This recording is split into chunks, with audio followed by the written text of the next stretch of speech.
Hello, and welcome back to Listening English B1. We're so glad you're here with us today, ready to improve your English. Let's dive into a new story together. Lynn knew that speaking was the next big step. It felt like climbing a new mountain after successfully reaching the first peak of listening. She remembered Mai's words. Everyone makes mistakes, Lynn. It's part of learning. This thought gave her a little courage. Her first attempt at speaking practice was simple. After listening to a Listening English B1 story about a visit to a market, Lynn paused the video. She took a deep breath. "Okay, Lynn," she told herself. "Just try to describe what you heard." She started slowly. The story was about a market. People bought food. There were many colors. Red apples, green vegetables. Her voice was quiet, and she hesitated often. It felt awkward, like her mouth wasn't used to making these sounds. She felt a little silly talking to herself in English. The next day she tried again. This time she chose a video about my daily routine. After listening, she tried to describe her own daily routine in simple English. "I wake up at 6 o'clock. Then, I drink tea. I eat breakfast, bread and egg." It was still difficult, but she noticed a small improvement. The words came a little more easily than the day before. Lynn also started to use the repeat after me technique. Some Listening English B1 videos had sections where the speaker would say a sentence, then pause for the listener to repeat it. Lynn used these sections, trying to copy the pronunciation and rhythm exactly. She would record herself on her phone and then listen back. At first, it sounded very different from the native speaker, but by listening to her own voice, she could hear where she needed to improve. One evening, while talking to Mai, Lynn decided to try something bolder. "Mai," she began, "can we try to speak a little English in our messages?" Mai's reply was immediate and enthusiastic. "Of course, Lynn. That's a great idea. What do you want to talk about?" Lynn felt her heart beat a little faster. This was real English conversation, even if it was just typing. What did you do today?" she typed carefully. Mai replied, "Today I went to the park. The weather was sunny. I saw many children playing." Lynn thought for a moment, trying to form her own sentence. "I stayed at home. I read a book. And I listened to English." It was slow, and sometimes she had to use a dictionary for a word. But she was doing it. She was communicating in English. Mai was patient and always encouraged her. They started sending short English messages to each other every day, talking about their day, their plans, or simple observations. Lynn realized that making mistakes was not the end of the world. Mai understood her, even when her sentences weren't perfect. This small, daily practice with Mai, combined with her Listening English B1 routine, started to build her confidence. She was no longer just a listener. She was slowly becoming a speaker. The journey was still long, but each small step felt like a victory. She knew that consistency and courage were the keys, and she was ready to keep unlocking more of the English language. Lynn's confidence in speaking, even if only through text messages with Mai, grew steadily. She found herself thinking in simple English phrases more often, trying to form sentences in her head before speaking or typing them. This mental practice, combined with her daily listening on Listening English B1, was making a real difference. Her ears were sharper, and her tongue felt less stuck when she tried to produce English sounds. However, Lynn soon realized that understanding the main idea and speaking simple sentences was not enough for her bigger dreams. She wanted to express more complex thoughts, to understand subtle meanings, and to truly engage in deeper conversations. This meant one thing: expanding her vocabulary beyond the basics. She had tried memorizing word lists before, and it hadn't worked. Words would just float away from her memory. This time, she needed a new strategy, something more active and connected to her learning methods. One day, while watching a Listening English B1 video titled Exploring New Cultures, Lynn heard several new words. The story was about a young woman traveling to different countries and experiencing new traditions. Lynn heard words like diverse, customs, cuisine, fascinating, and immerse. Instead of just guessing, she decided to write them down. After the video, she didn't just look up the dictionary definition. She went back to the specific sentences where the words appeared. She listened to how the speaker used them in context. For example, for diverse, the speaker said, "The city had a diverse population, with people from many different backgrounds." Lynn wrote down the word, its meaning, and this example sentence.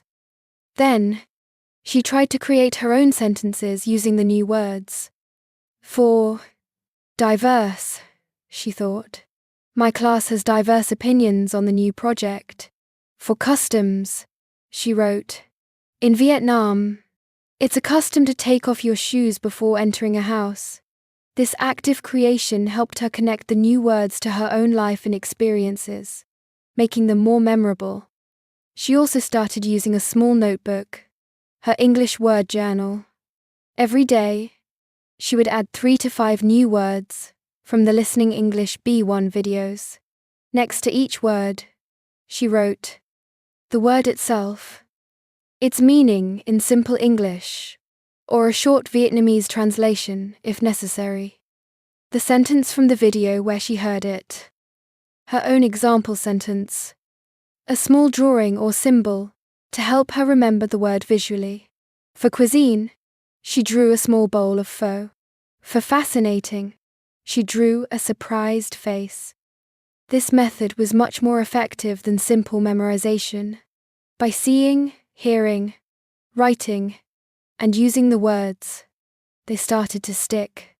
She reviewed her journal every few days, quickly looking at the words and trying to recall their meanings and how to use them. As her vocabulary grew, Lynn noticed another exciting change. The Listening English B1 videos, which were already at a comfortable B1 level, now felt even clearer. She understood more nuances, the subtle feelings and ideas that the speakers were trying to convey. It was like the stories were becoming richer, more detailed. She could follow longer descriptions and more complex explanations without feeling lost. Her conversations with Mai also became more interesting. Instead of just, "What did you do today?" Lynn could now ask, "Did you have any fascinating experiences at work?" Or, "Are there any new customs you learned about?" Mai was impressed. "Lynn, your English is really improving so fast," Mai exclaimed one day. "Your vocabulary is much richer now. How are you doing it?" Lynn explained her English word journal and her method of learning words in context from the Listening English B1 videos. "It makes sense, right?" Lynn said. "When you hear a word in a story, it's not just a word. It has a feeling, a situation. It's easier to remember." "Absolutely," Mai agreed. "That's how native speakers learn new words too, by hearing them used naturally. You're doing great." One afternoon, Lynn received an unexpected message from her cousin, Hien, who lived in Ho Chi Minh City. Hien worked for a foreign company and often interacted with international clients. "Lynn," Hien messaged, "my company is looking for a part-time assistant who can help with some simple English communication. It's mostly answering emails and sometimes taking notes during online meetings. Would you be interested? The pay is quite good, and it would be great experience." Lynn's heart jumped. This was exactly the kind of opportunity she had dreamed of. But then, A wave of fear washed over her. Answering emails was one thing, but online meetings? With real foreign clients? Her speaking practice had been mostly with herself or in simple messages. This was a completely different level. Online meetings? Lynn typed back, her fingers trembling slightly. Will I have to speak a lot? Hien replied. Not a lot, Lynn. Mostly listening and writing notes. Sometimes, you might need to introduce yourself, or ask a simple question. But it's a good chance to practice your spoken English in a real work environment. What do you think? Lynn stared at the message. This was her chance. Her Listening English B1 journey had prepared her ears, and her new vocabulary method was building her word bank. But was it enough for a real-life work situation? She knew she couldn't say no to this. This was the moment to test how far she had truly come. She took a deep breath, remembering her courage, and typed her reply. Yes, Hien. I'm interested. I'd love to try. The next chapter of her English journey was about to begin, and it would involve more than just listening and simple messages. It would involve facing her fears and speaking English in the real world. Lynn's, yes, Hien. I'm interested. I'd love to try, was a turning point. It was a step into the unknown, a leap of faith in her own progress. Hien quickly arranged an online meeting for Lynn to meet her new manager, Mr. David, who was based in Singapore. The day of the first meeting arrived. Lynn felt a mix of excitement and intense nervousness. She wore her best shirt, checked her internet connection 10 times, and even practiced her, "Hello, my name is Lynn," in front of the mirror. Her heart was beating fast. When the video call connected, Lynn saw Mr. David's friendly face on the screen. He smiled warmly. "Hello, Lynn. Nice to meet you. Hien has told me a lot about you." Lynn tried to smile back, her voice a little shaky. "Hello, Mr. David. Nice to meet you too." It was just a simple sentence, but saying it to a native speaker in a professional setting felt like a huge achievement. Mr. David spoke clearly and a little slowly, which Lynn appreciated. He explained her tasks, mainly organizing documents, replying to simple emails, and taking notes during team meetings. He emphasized that her main goal was to learn and improve. "Don't worry about making mistakes, Lynn," he said kindly. "Everyone learns. The most important thing is to try and to communicate. If you don't understand something, please ask. It's better to ask than to guess." This advice made Lynn feel a little more at ease. She listened carefully, taking mental notes. She understood most of what he said, thanks to her consistent listening practice with Listening English B1. The B1 level stories had prepared her for clear, everyday business English. Her first task was to draft an email to a client, confirming a meeting time. Lynn opened her email program.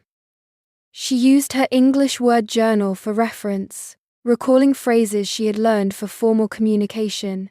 She drafted the email slowly, checking every word and sentence structure. After an hour, she sent it to Hien for review. Hien replied quickly, "Looks good, Lynn. Just a few small changes for formality. Great job." Lynn felt a surge of pride. She had done it. The next challenge was her first online team meeting.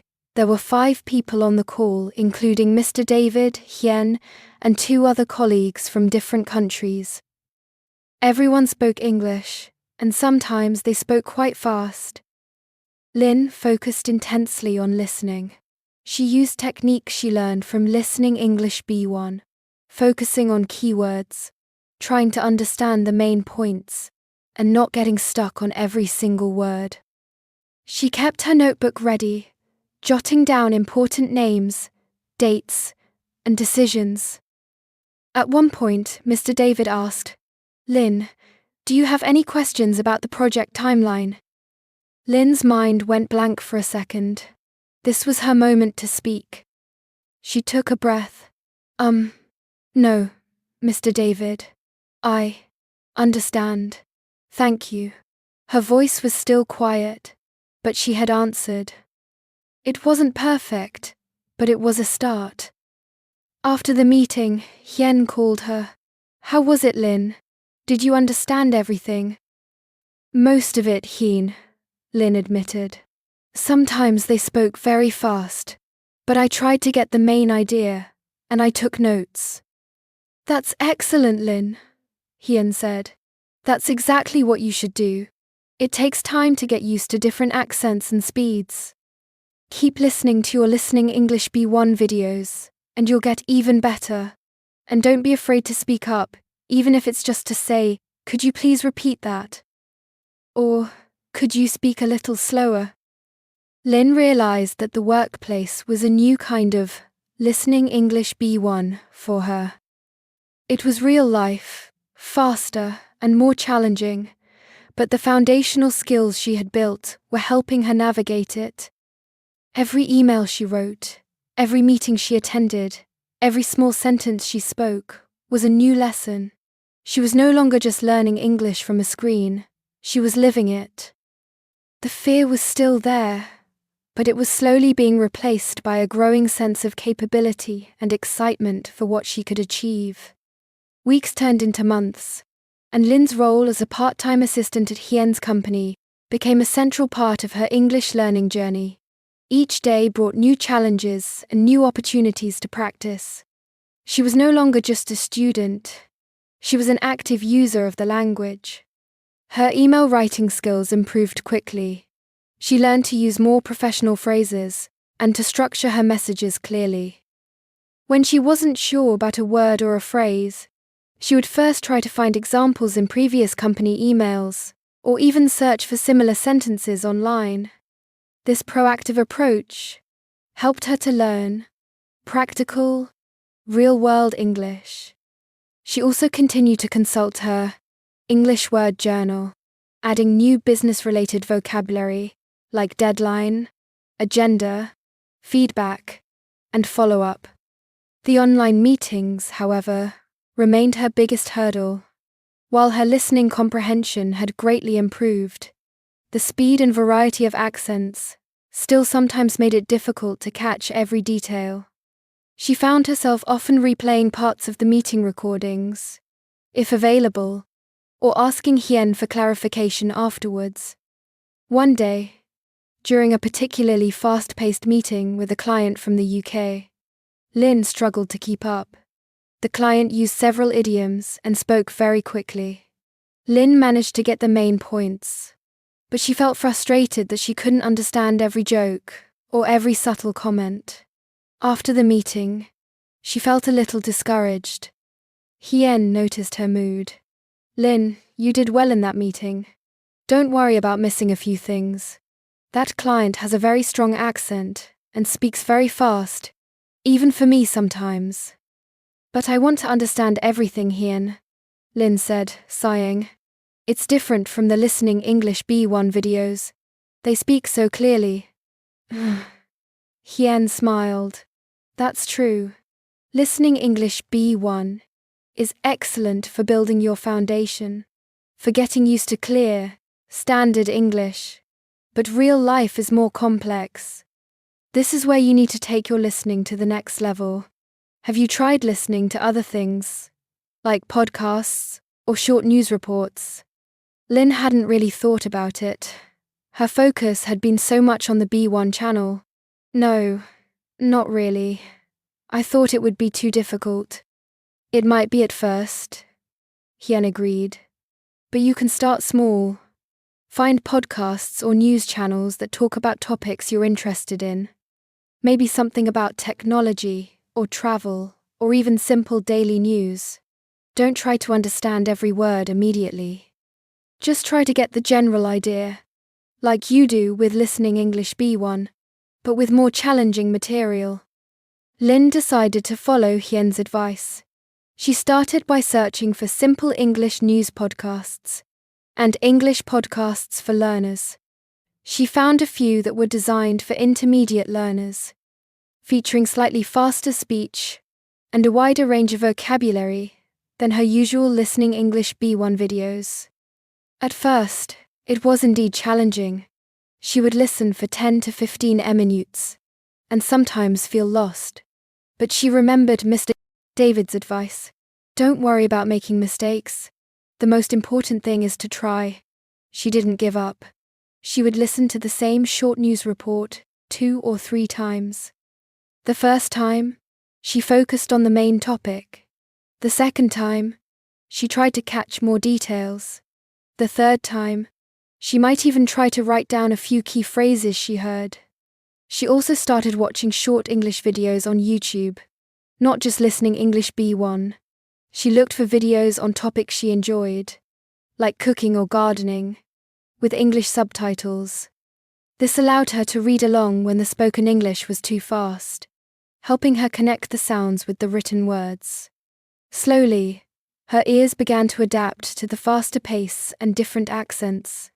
The frustration started to lessen, replaced by a growing sense of accomplishment. She realized that Listening English B1 had given her the strong roots, and now, by exposing herself to more diverse English content, she was growing new branches. Her goal of understanding everything in a fast meeting still seemed far, but now it felt achievable. She was not just learning English, she was becoming a truly adaptable listener.